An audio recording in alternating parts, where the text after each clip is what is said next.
and here's what really fascinated me. I made a couple phone calls late last night, early this morning around 6:30, 7 a.m. my time, and I was being told that there are some things in motion behind the scenes.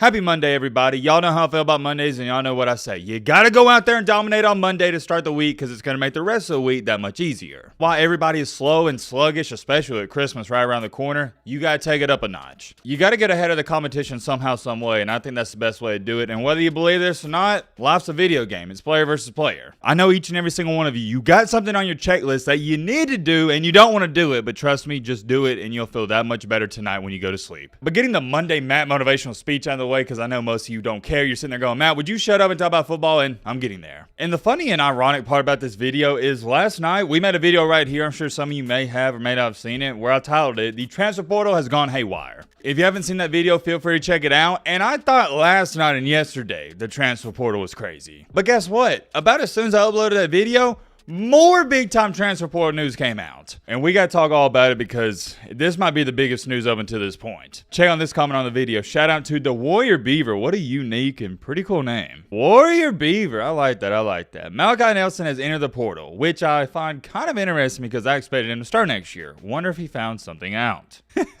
Somebody in the reply said, yeah, he found out during the season that he doesn't want to run for the rest of his life like Williams did this year. So we're going to talk all about that, and we got to get to the bottom of this. And I made a bunch of phone calls last night and early this morning trying to figure out what was going on. Because let me give you some context to all of this. Malachi Nelson wasn't just a 5-star quarterback or just a top 3 or 4 quarterback recruit coming out of high school. He was the #1 overall recruit coming out of high school. Not the #1 quarterback recruit, the #1 overall national recruit according to ESPN. And let me throw this out there right now before I forget. This is not, and let me repeat this word, it is not quite as simple as, oh yeah, Malachi Nelson is just not working out at USC and he wants to go play somewhere else. No.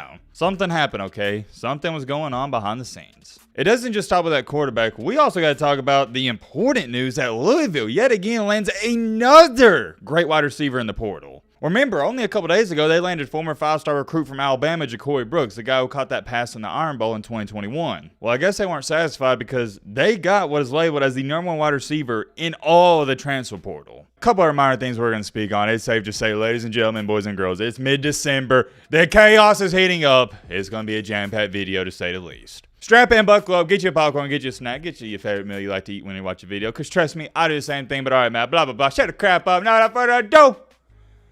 Let's get into it.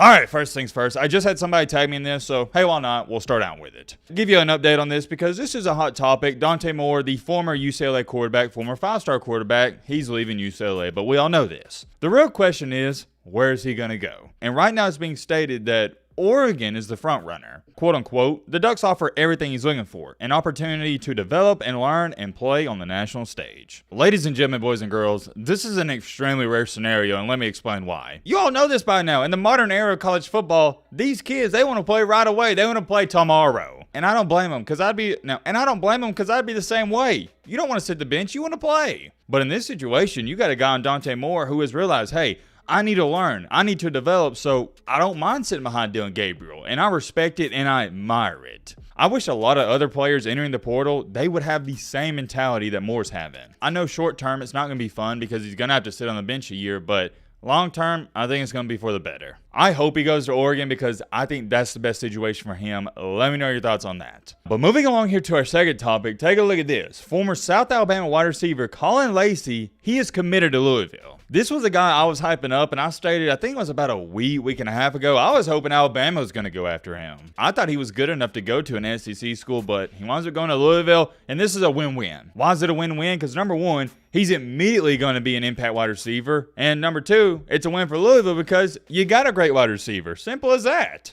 No need to overcomplicate this. I think it's awesome, fantastic, and I'm wishing him the best of luck. And I'm going to throw this in there. Let me remind you that he ranked 5th in the nation last year with 91 catches and over 1,300 yards. Not in his career, but 1 year in 2023. Not too shabby if you got to ask me. Now, here's my biggest question for him and Ja'Cory Brooks, the two wide receivers going there. How successful is this young man and Brooks going to be? Because, well, we saw it this year at Louisville. They didn't have the greatest of great quarterbacks. I know they got a new guy coming in, but I just hope they can give him the ball, and I'll leave it at that. And let me know in the comment section, does Louisville even have a big football fan base? Because I don't see too many of their fans comment in the comment section. So if you are a Cards fan, drop a comment because I want to see y'all. I could talk about that all day, but we got to move on to the main topic of the main encore, the main reason you clicked onto this video. What in the world is going on with Lincoln Riley, USC, and Malachi Nelson? Well, first things first, shout out to my man Josh. Here's what he tweeted to me. Matt, bro, this is a future door, referring to Vanderbilt, hashtag anchor down. I'm just joking, but you might want to look into this though, because what is happening at USC? Big shout out to Josh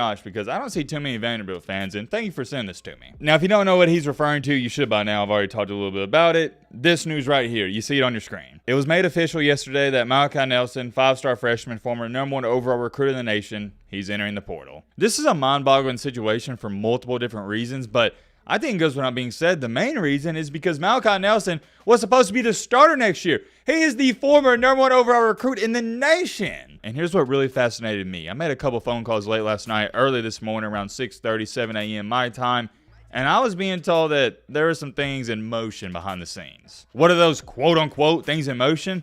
Well, I was being told that USC is going after a transfer portal quarterback. And I got to be honest with y'all, that makes 100% sense to me. Because why else, when you sit down and think about it, would Malachi Nelson leave? Because this year, what was he doing? He was developing and learning under Caleb Williams so he could be ready to start in the next season coming up. And then out of nowhere, he enters a portal?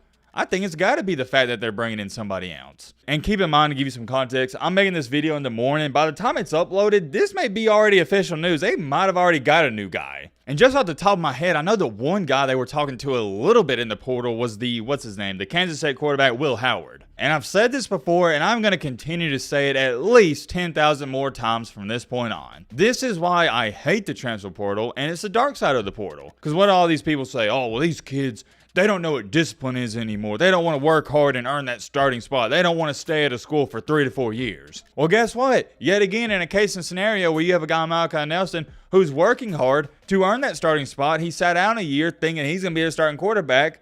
They're more than likely going to replace him, so it was all for nothing. And like I said, there may be a legit possibility as soon as this video is uploaded, USC's already got their new guy. So yet again, this is a situation where a player didn't really want to leave. He wanted to stay there, but the team and coach forced him out because they're getting a new quarterback. As to what's next for Malachi Nelson himself, I have no idea. Nobody I talked to had any insight whatsoever. So if you know anything, let us know in the comment section. I assume, though, every school in the country is going to be calling his phone because, like I said, this guy was a former #1 overall recruit. Check out some of these comments. Somebody said, remember when USC fans said they would instantly be Big Ten favorites? And yeah, that ain't going to happen. He was the best quarterback in his class coming out of high school. What happened? It's relatively simple. Lincoln Riley happened. And yep, this is the one. This is the comment. Lincoln Riley slowly ruining USC. Love to see it. And I actually disagree with this because I don't think he's slowly ruining USC. I think he's doing it fastly. I know fastly is not a word, quickly, but you get what I'm trying to say. You know what? Hold on. Now that I think about it, how about we start talking about this?